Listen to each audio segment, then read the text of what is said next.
An unfortunate and sad note. Maine CDC is reporting another individual who has passed away. This individual was a man in his 70s in Knox County. This individual's passing marks the first death in Knox County and also marks the 95th death associated with COVID-19 across the state of Maine. All of us at the state of Maine offer our deepest condolences to the family of this individual during this time of their deep grief. Overall, Maine CDC is now reporting 2,418 cases of COVID-19 across the state. Those 2,418 cases include 2,152 that have been confirmed and 266 that are probable. Of those cases, 587 are among healthcare workers. At present in the state, 40 individuals are currently hospitalized, 14 of them in ICU beds, and 10 of them on ventilators. Statewide, 1,699 have recovered since our activation around COVID-19. I'd like next to provide an update on a new outbreak that Maine CDC is investigating. Just yesterday, we opened an investigation into an outbreak that could be potentially associated with the Eldridge lumber facility in York County. There have been a total of 13 individuals thus far who are associated with that facility who have been diagnosed as positive for COVID-19. Our investigation is underway, and as with any type of workplace facility outbreak, one of our key questions is whether the work site was the location of where transmission occurred, or whether, independent of the work site, a number of individuals contracted COVID-19 and happened to work at the same location together. Again, our investigation, including recommending universal testing, is underway, and as updates evolve, we'll certainly be able to provide them for everyone. I'd also like to provide a brief update on some of the open outbreaks in which Maine CDC has been involved. At the Maine Center, there remain a total of 4 cases, 1 among a resident and 3 among staff members. And with respect to outbreaks at the Procter & Gamble facility in Auburn, there remain a total of 7 cases. Our investigation there is underway, including starting to receive results of universal testing that was done at that facility. Again, as we receive more results from the universal testing, we'll make sure we update and report those for everybody. I'd also like to provide an update, as we often do on Wednesdays, on where things stand with respect to testing statewide. Let's start with the latest on positivity rates. Cumulatively, for all the tests that have been done across the state of Maine, our positivity rate for the molecular or PCR-based tests that give us an indication of the active state of infections, that positivity rate has dipped below 5% to 4.97% now. This represents a total number of tests that have been done of 59,443. Breaking that number down even further, of that 59,000, 55,051, that's 55051, are tests that have been done by PCR, and 4,392 are tests that have been done by antibody testing. When you add those up and just take a look at the positives, our cumulative positivity rate is now just a hair under 5%, 4.97 to be exact. I'd like to put that number into context. Nationally, the cumulative positivity rate has been about 10%, or double what we've seen in Maine. Just taking a look at other states in the Northeast, the positivity rate in Massachusetts is still hovering at around 17% cumulatively. about 9% in Rhode Island, 6% in New Hampshire, and about 3% in Vermont.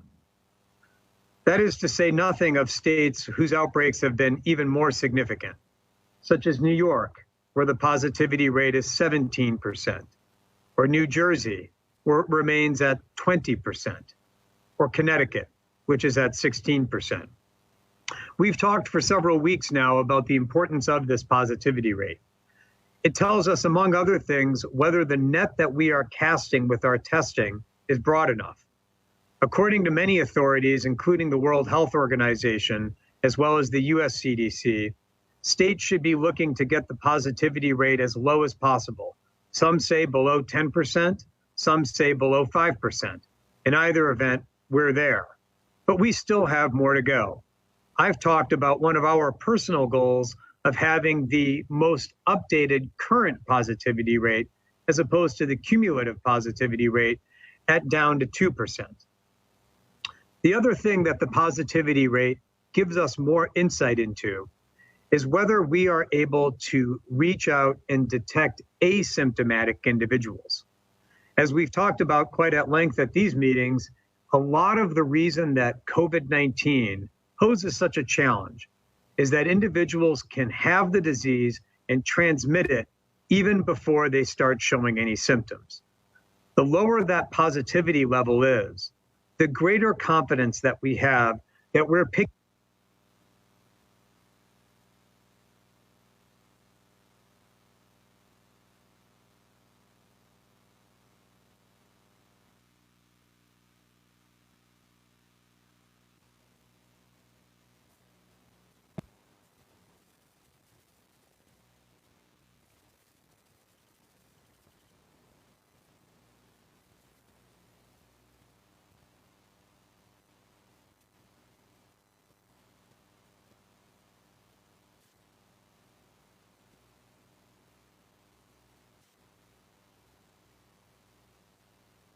that we have that we're picking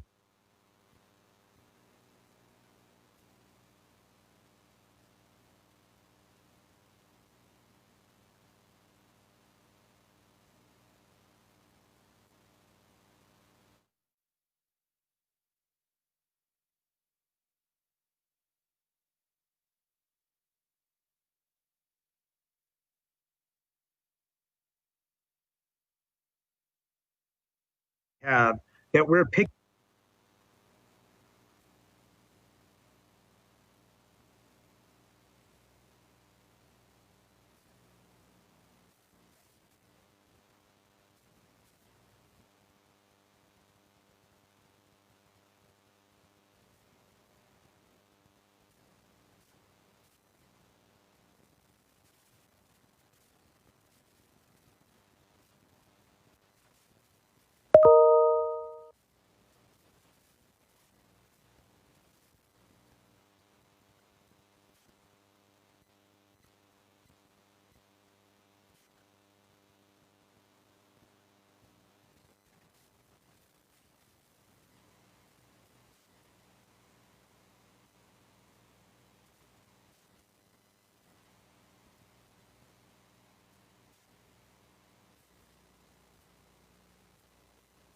confidence that we have that we're picking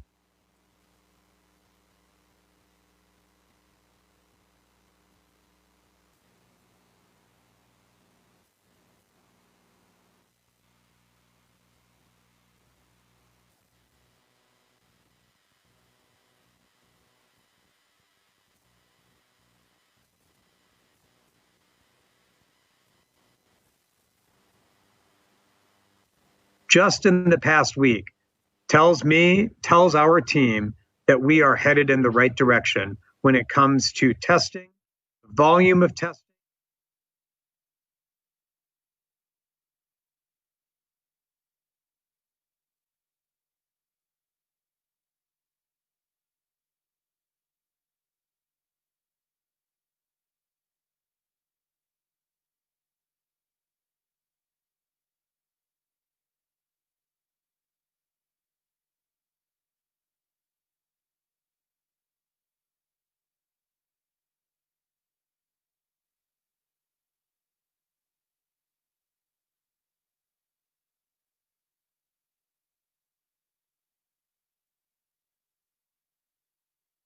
7,000 swabs to healthcare providers across the state and about 25,000 vials of viral transport media and saline to healthcare providers across the state.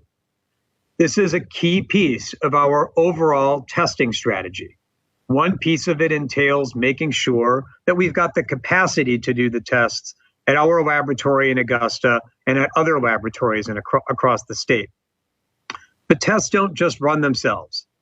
We have to have the swabs and the transport media to do the test and safely send it to a laboratory. That's why this effort to push out as many swabs and transport media has been so vital. Thus far, we've shipped out over 120 orders, and we are not taking our foot off the gas right now. For this next phase, where testing has been critical, delivering as many swabs and viral transport media is more important now than it ever has been. But we're continuing, for example, with our orders of PPE. Just today, 36 orders of PPE will be distributed to healthcare facilities across the state with our continued focus on congregate care settings, first responders, and hospitals who we are proud to be able to help across the state. I'd also like to provide an update on our distribution of a drug called remdesivir. A few days ago, I mentioned that the state of Maine would be receiving its latest shipment. Yesterday, about this time, we did. We received 4 cases of remdesivir. Remdesivir is a drug that, among other things, is used for the treatment, can be used at the physician's discretion in the treatment of COVID-19. The shipment that we received yesterday required particular care and packaging. And so we were ready when the shipment arrived from FEMA because it had to be kept cold during transport. As soon as it arrived at our warehouse, within about an hour and a half, we had kept that cold transport intact and had it shipped to healthcare facilities across the state. And it was the very last shipment of remdesivir was delivered at 1:46 p.m. yesterday afternoon to healthcare facilities across the state. We've been notified by our partners in the federal government that more shipments will be on the way throughout the month of June. As we receive more data on that, I'll make sure and keep everyone updated. Finally, a quick update on our overall vital medical statistics that we track all the time. In terms of the number of ICU beds, there are a total of 394 across the state, 157 of which are available. There are 315 ventilators across the state, 239 of which are available, and there remain 441 alternative ventilators available. Before I turn things over to our colleagues in the media, I wanted to end today with a commemoration and a biographical note. Yesterday, I mentioned a woman in her hundreds who passed away with COVID-19. I even went so far as to speculate that she may have been born during the last global pandemic of 1920, or during that global pandemic. Her family actually graciously reached out to us to share even more information about this remarkable Maine woman. And as we stop to remember that every single number that I share represents a person, I want to take a minute today to honor this individual and provide a bit more information about who she was. This is an individual who entered the world during that last pandemic that we've now learned so much about. Her mother was so sick when she was born that she had to live with her aunt for some time after her own birth. This individual grew up to become a nurse, and shortly after completing her nursing education, she decided that she wanted to see the world. So during World War II, she decided to enlist in the Army as a nurse. Among other places around the globe, it turns out she served in India, which she loved. She was actually one of 6 of her siblings, all of her siblings. She was but one of 6 who served during World War II. Sadly, one of her siblings did not return. After the war, she held leadership positions as a nurse across the state of Maine. For a while, she was the head of nurses at the Maine Ear and Eye Infirmary. And it turns out she was also the head of nurses for the state of Maine, right here in Augusta. Later in her life, she married a potato farmer and lived in Aroostook County for many years, where she continued nursing late into her life. Eventually, she sold the log cabin in which she and her family lived in northern Maine to move to southern Maine to care for her sister. That sister was her roommate when she passed away. I wanted to take a moment to share her story as a reminder to us that each and every statistic is a person, and that behind each and every one of those statistics is a story.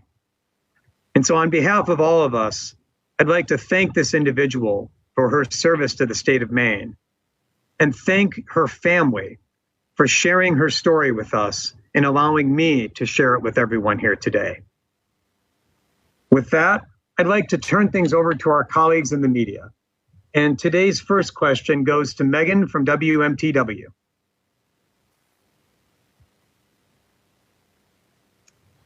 Thank you, Dr. Shah. My question surrounds new cases involving healthcare workers. I understand the point positivity rate has gone down from week to week. So it was a week ago, it was about 4.1%, and now we're looking at about 3.5%. But I looked at the number of cases among healthcare workers, and in that same week, so between May 27th and June 3rd, where we are today, there have been almost 100 more cases among healthcare workers.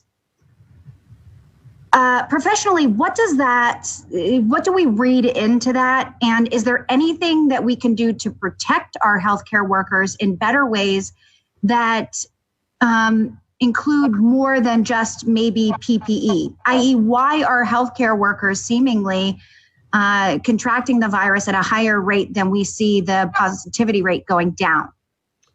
Thanks for that question, Megan. I wanted to just point out it's methodologically you can't look at an increase in one and compare that against the positivity rate going down.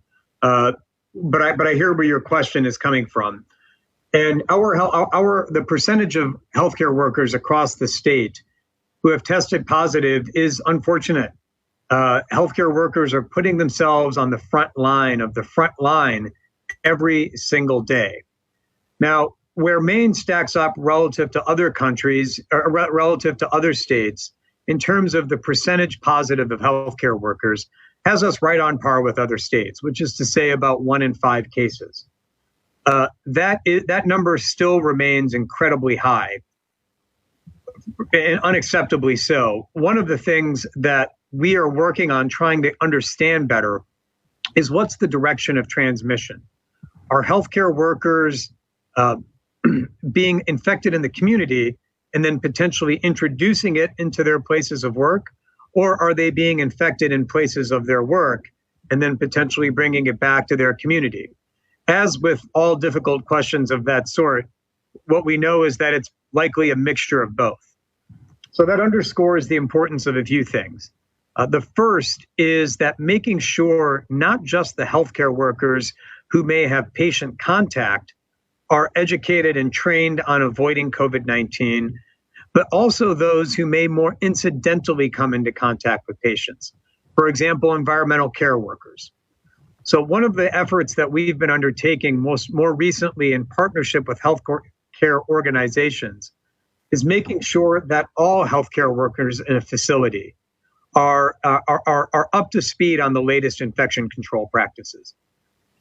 This is also a key reason why we undertook the fit testing missions that I've discussed on numerous occasions. The more individual healthcare workers that can be fit tested means the more individual healthcare workers who can take advantage of N95 masks. Every piece of PPE is critical, but those N95 masks are really one of the most effective barriers to preventing COVID-19 infection among healthcare workers. And that is really, truly why those fit testing missions were undertaken. That was the motivation behind them, and that's why we're continuing them. I'd like to turn next to Joe from ABC 7. Yes, Dr. Shah, thank you for taking the question. So throughout this whole process, we've had a lot of talk about PPE. And can you give us, I know you talked about it already, can you give us a little update on the length in which we have before that may become an issue again with resupplying? And do we have some sort of plan going forward with experts thinking along the lines of the virus maybe worsening in the fall and maybe in the works with getting, I know we're only in summer, but getting there in the future? Well, Joe, you kind of said that there. You said, it's only in the summer, but one of the things that we've learned over the years in public health is that if we're not thinking months, years into advance, we're not thinking far enough.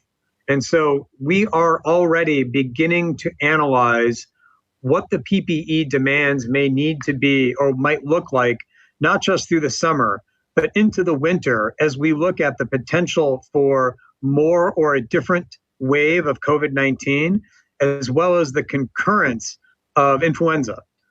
So right now, one of the things that we've been doing is taking a look at the average weekly utilization of PPE and using that as a basis on which to make projections about what PPE use might be, not just if COVID-19 were to persist, but if we were to layer on top of that something like influenza. Overall, the stocks of PPE across the state remain healthy, but that's healthy insofar as COVID-19 is concerned.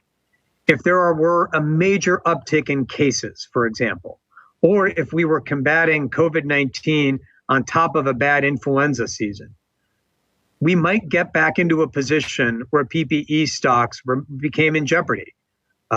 Weeks ago, it seems like it was ages ago, but it was only a few weeks ago when during these meetings, we were talking about situations in which our PPE supplies may be exhausted. Thankfully, we're not there today. But if we've learned anything about an outbreak like COVID-19, an epidemic, a pandemic, it's that what we know today and the situation we're in today could be radically different a couple of days from now.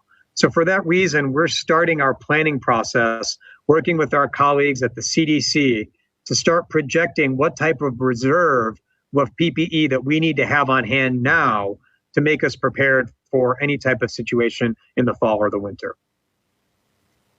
I'm going to turn to Emily Tadlock at WABI. Hi, Dr. Shah. So my question is, we have spoken with a parent from rural Penobscot County who says her daughter has Kawasaki disease. And they say it was hard for doctors to diagnose, so the treatment didn't happen right off. And while they are still waiting on tests to confirm she had COVID-19, her medical team at Boston Children's Hospital believe that was definitely the cause. So what can you tell us about the disease and the connection to coronavirus and what parents can look out for in their own children? Great. Thanks for that question, Emily. To start with, at least as any, I would just want to be, there are no children in Maine right now who have been confirmed to have this Kawasaki-like illness. I understand, based on what you've just told me, and I don't have any further information about the child that you just mentioned, but as it relates to children in Maine, there have not been any confirmed instances of this multi-system inflammatory condition, although we have made it a reportable condition and have continued to communicate with healthcare providers about it. So if a case were to be diagnosed in Maine, we would ask clinicians to report it to us. But here's what I would say to parents. The first is that it is a serious condition. The state of New York has recorded a fair number of cases of this type of condition. That being said, it's one that clinicians are now on alert for. Because there's been a high degree of attention drawn to it, because the healthcare community is aware of it, clinicians are now on alert so that if a child presents with the characteristic symptoms, they at least have on their minds the possibility that what they may be seeing in this child is that Kawasaki-like symptom. That's a good step forward for us in the public health community and in the clinical community. But here's what I would say directly to patients. Although this type of disease, this type of manifestation is exceedingly rare, it can be serious. This speaks to two things. The first is that now more than ever is the time to make sure you've still got that strong connection with your pediatrician or family practitioner. If you've been putting off those well child visits because you've been concerned about COVID-19, now is the best time to call your doctor's office and make sure your child is getting in for those well child visits.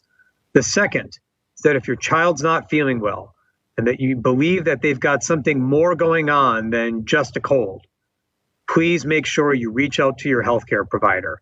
Even though we are in a time of COVID-19 where so much around us has changed and so many businesses have had to be put on pause, preventive healthcare is not one of those things and should continue as it always has. Can I just follow up with that? You mentioned, Sure. You did mention some of the symptoms and things, but what are those symptoms specifically for parents to be able to, because like I said before, it was hard for these doctors to diagnose it at first. So what should parents be looking out specifically in terms of this Kawasaki disease? Absolutely. So the essence of this type of disease is extreme illness, and it's characterized by fatigue, by children just feeling like they've got roving body aches, muscle pains. And the essence of this Kawasaki disease is a particular type of rash. Now, children get a lot of different rashes, but the one that is characteristic of the Kawasaki illness is a pretty specific one. And it's one that we're all taught about in medical school, but it's not one that a lot of people see.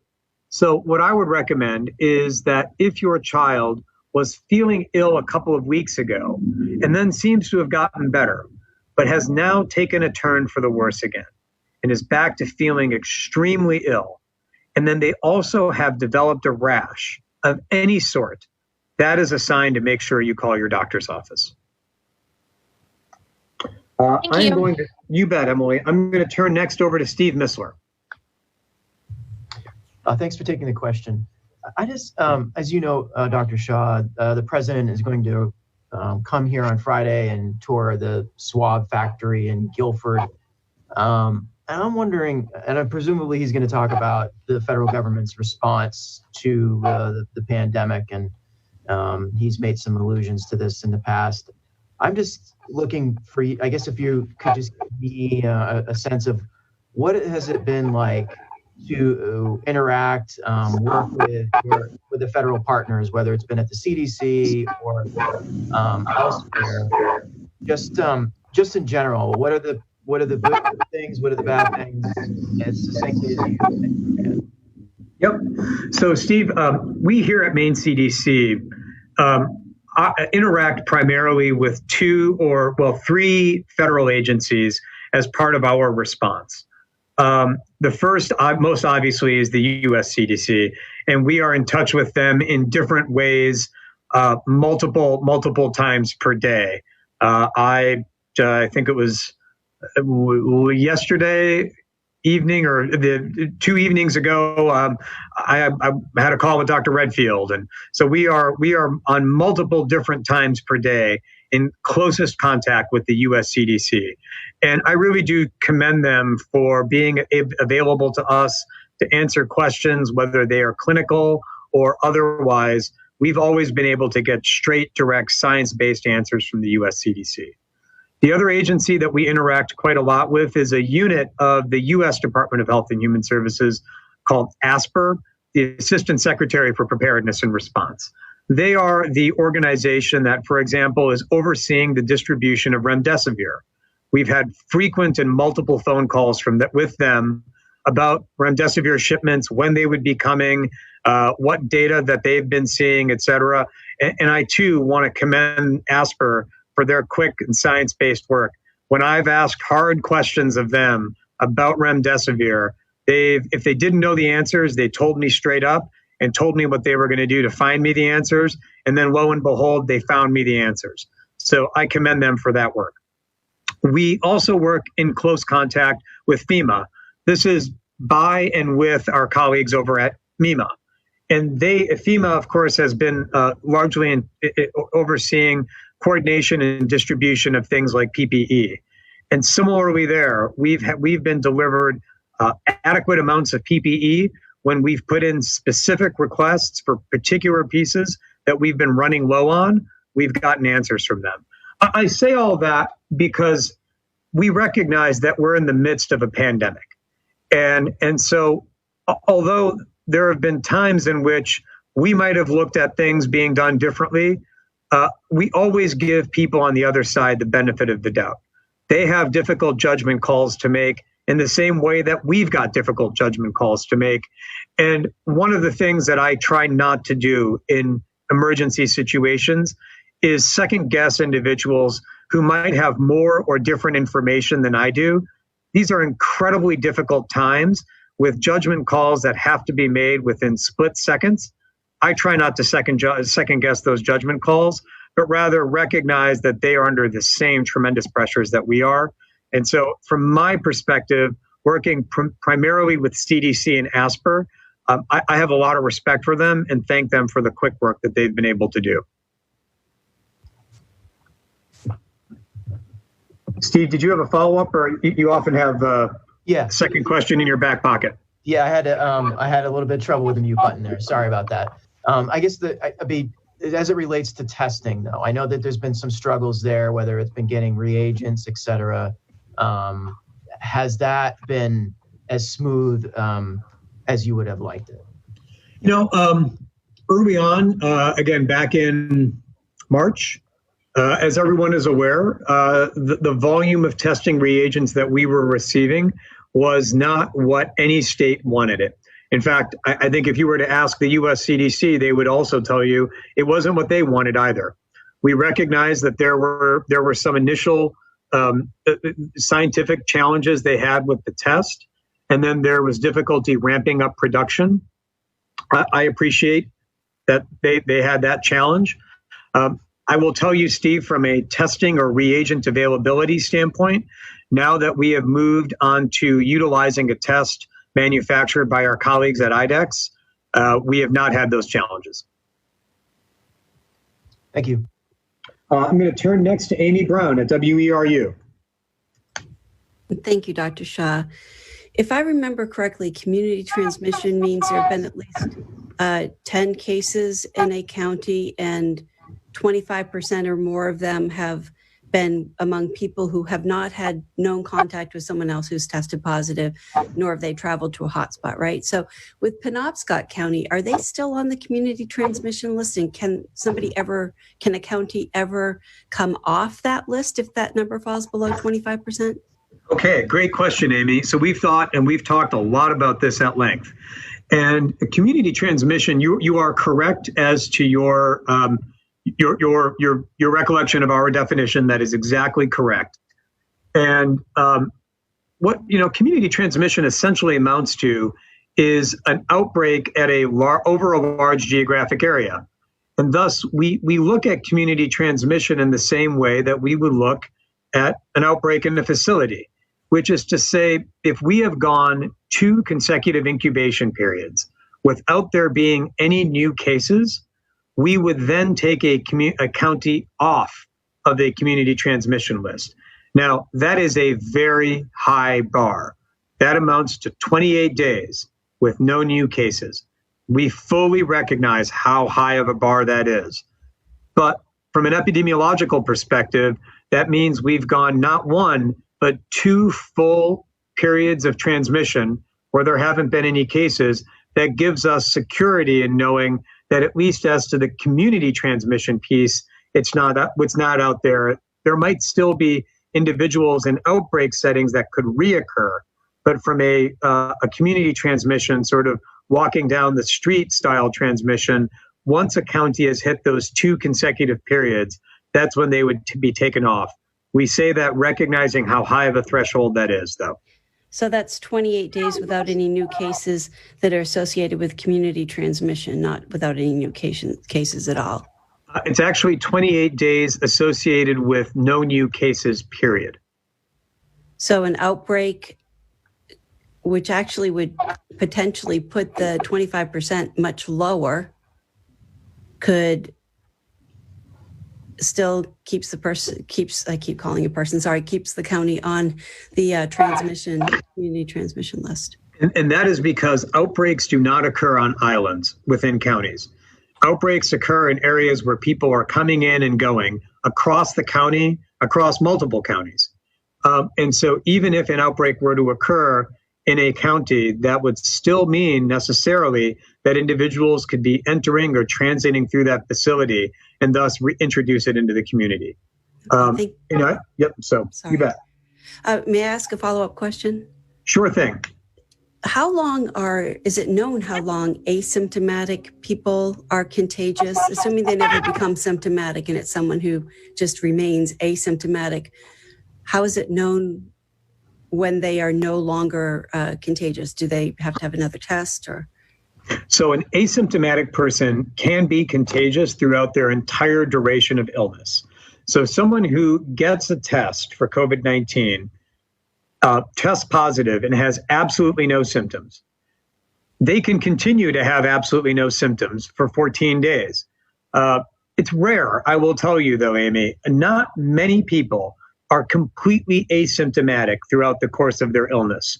What we see much more often is not individuals who are asymptomatic, but rather individuals who are pre-symptomatic. We test them and they test positive a couple of days before they develop symptoms. But for that individual who remains completely asymptomatic throughout their 14-day period, they can transmit the virus to anybody during that time. It's actually 16 days. But what we really see is not so much true asymptomatic individuals. Most of the time, it's pre-symptomatic people. And that's based on data from a lot of the outbreaks that have occurred on cruise ships, as well as data from outbreaks that have occurred in nursing homes. A lot of folks can test positive without feeling any symptoms on Monday, but a lot of them come Thursday or Friday will have developed symptoms. Thank you. You bet, Amy. The next question today goes to the Marquis de Don Kerrigan. Thank you very much, Dr. Shah. Good afternoon. You're reaching on these.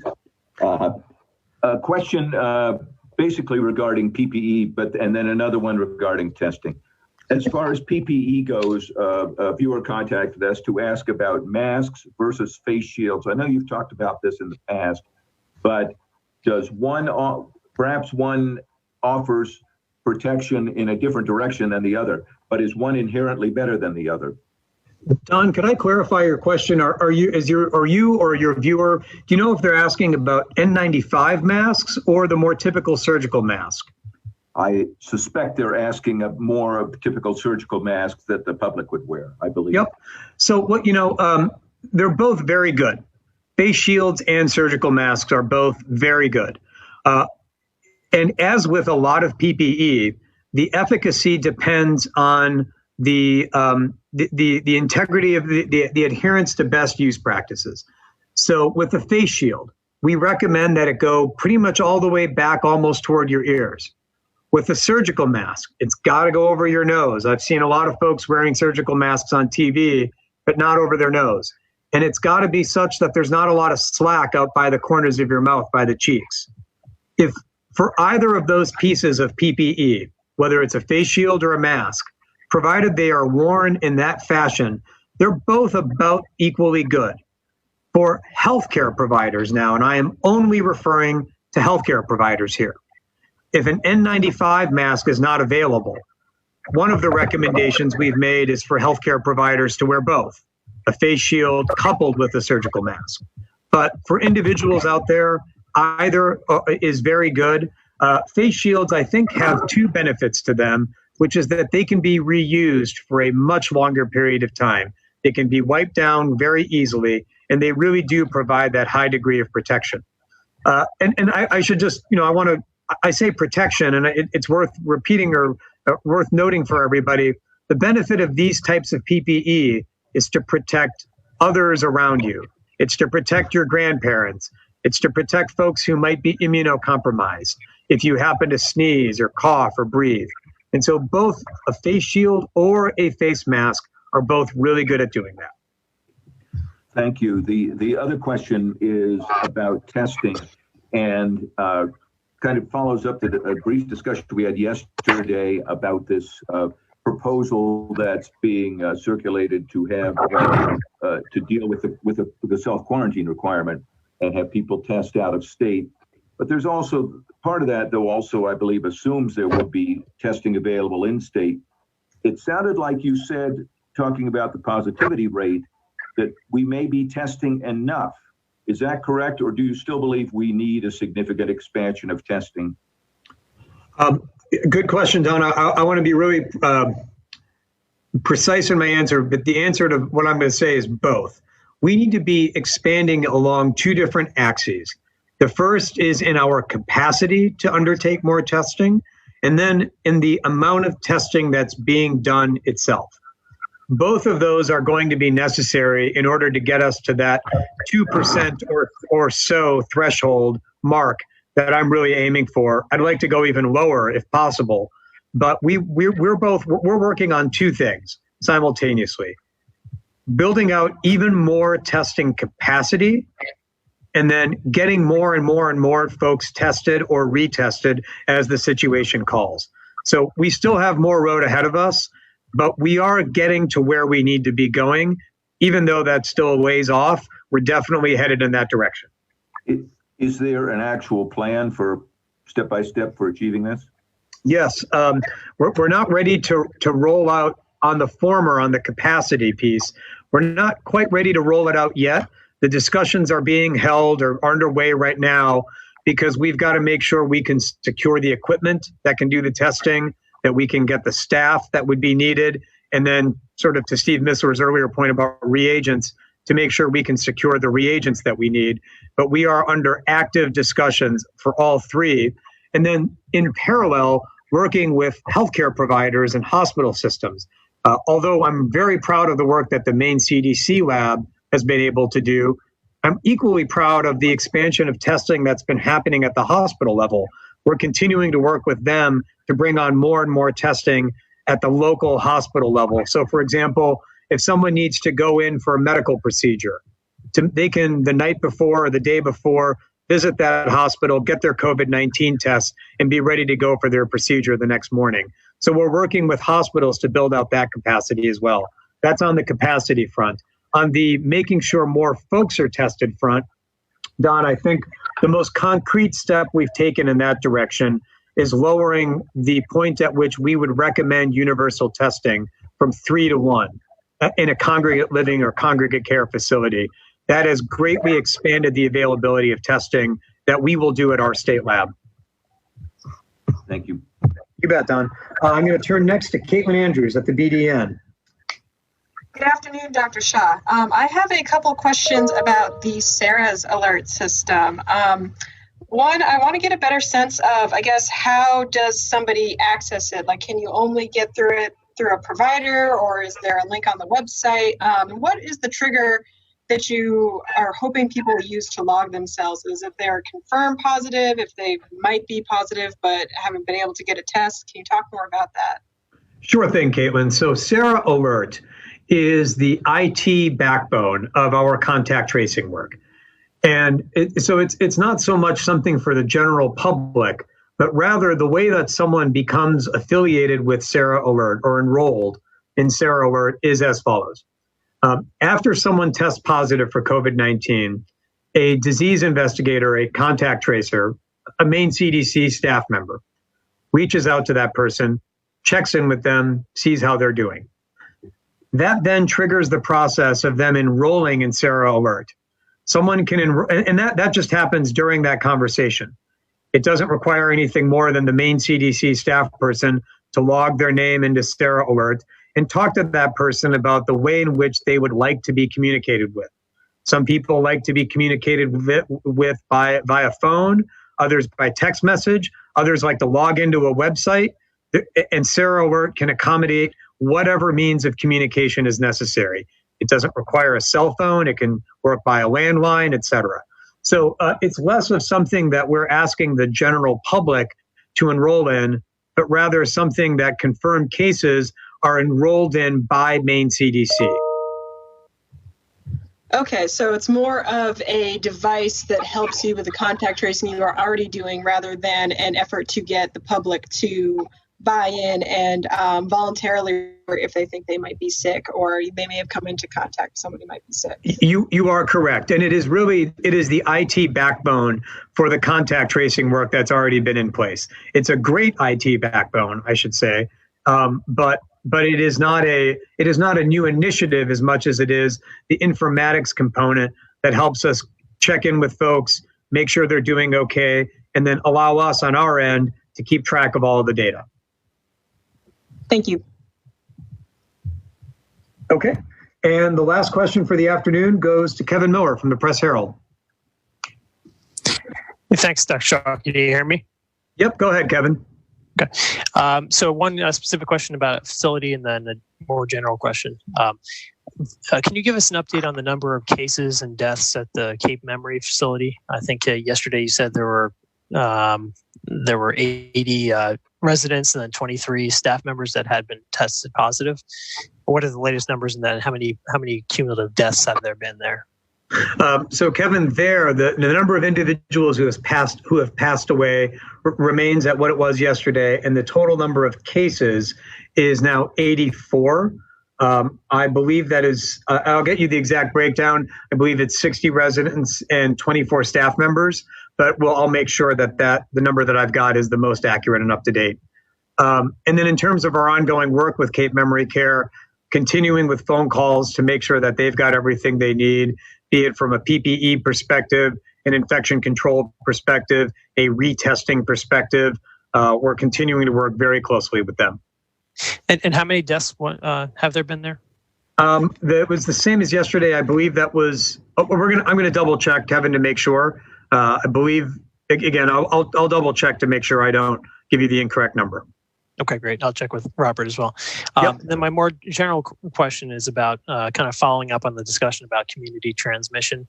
I know you talked about this in the past, but can you give us an update on what percentage of the cases that we're seeing in those community transmission counties are coming from community transmission versus someone getting it from a household contact? And then because we are seeing, as you talked about yesterday, some of these large gatherings in Cumberland County, in Androscoggin County, and in Penobscot County, I guess what are your thoughts about how things may look 10 days from now?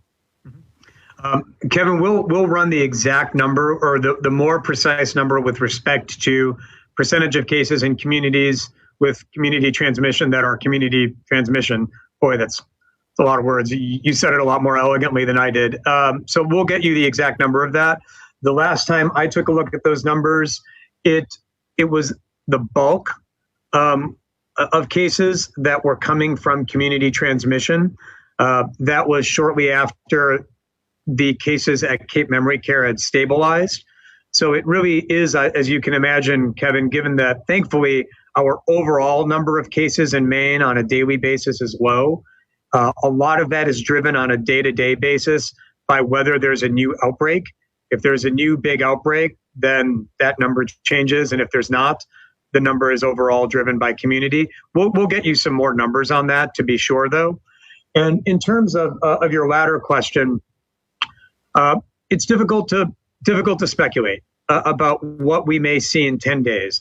Certainly, I am hoping that, as I think I saw at length on news broadcasts, a lot of folks who were participating in the gatherings over the last few days, I saw a lot of folks wearing face coverings, and I thank everyone for that. I also saw a lot of folks who were spaced out where possible. I know that when you have a lot of people in a small space, it's difficult to space out. But as I always have asked, I truly do ask everyone who is venturing outside for any type of social communal gathering to please do everything you can to take care of your health, be it wearing a face covering or staying apart from one another. One of the things that we've learned that is particularly insidious about COVID-19 is this pre-symptomatic piece that we were talking about earlier, where folks can have it and still go visit their grandparents on the weekend, or visit somebody who may have just being recovered from surgery, or who may be immune compromised before they develop symptoms. And so I truly ask, in the spirit of community, if you're going to be out attending a mass gathering, please do everything you can to take care of not just your own health, but the health of others. And know that by putting on a face covering, you are doing both at the same time. You're keeping others around you safe. Indirectly, you're helping keep yourself safe. And you help keep people in your immediate family and community safe as well. Before we end today, I would like to again take a moment to thank the family of the individual who I commemorated and discussed earlier. There was so much more of a richly textured life that she lived that I couldn't talk about today because of just how many amazing stories that she had collected and amassed over her 100 years. And it made me realize that really, truly, one of life's gifts that we all have is being able to take the time to learn the amazing stories of the elders around us in our communities and the many textured lives that they themselves have lived. And so as we all go into the afternoon and the evening and think about where we are right now as a community and as a country, the one thing I ask everyone to do is to take a moment to talk to people in their communities. I say that because a question that I've received quite at length over the past several days is, what can we do about elderly members of our communities? How can we help them? And there's a lot of ways that we can help them from a prevention of COVID-19 perspective. But one of the things that I've been concerned about, we've all been concerned about, is an epidemic of loneliness that occurs within the pandemic of COVID-19.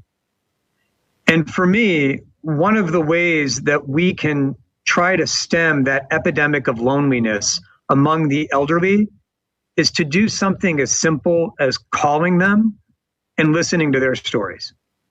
And I thank the family of this woman for sharing 100 years of stories of her life with us. But I also recognize that I've got people in my own family whose stories are just as incredible.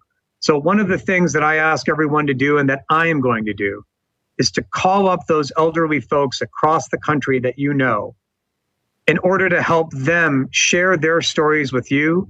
And I hope in so doing, hope that we can try to stem this epidemic of loneliness from occurring during this time of pandemic. So with that, everyone, thank you so much for taking some time to join us this afternoon. I very much appreciate it. I look forward to chatting tomorrow. Take care and have a good afternoon.